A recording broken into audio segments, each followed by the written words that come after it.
Antboy er jo et symbol på selvopofrelse og heltemod. Han har gjort denne her by, vi lever i, til et tryggere sted.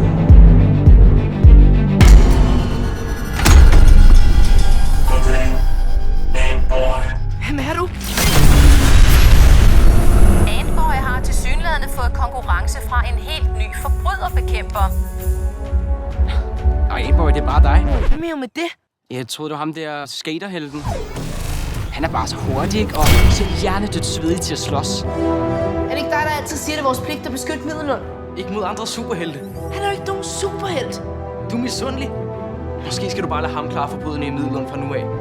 Hvorfor er det så vigtigt for dig, hvad andre mennesker synes? Jeg hedder Alicia Dufort. Jeg er den nye administrerende direktør. Jeg har besluttet mig for at sige ja til deres tilbud. Jeg har hyret Albert Gimmelkro til at producere sit Hercules-serum, der gav op sine kræfter. 2 superhelte mod 1 superskurk. Hvad for en superskurk?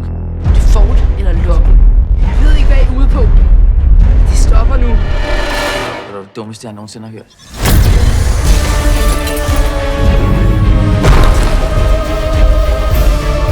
Pas på. Ved du ikke nok? Jeg skal nok klare det her.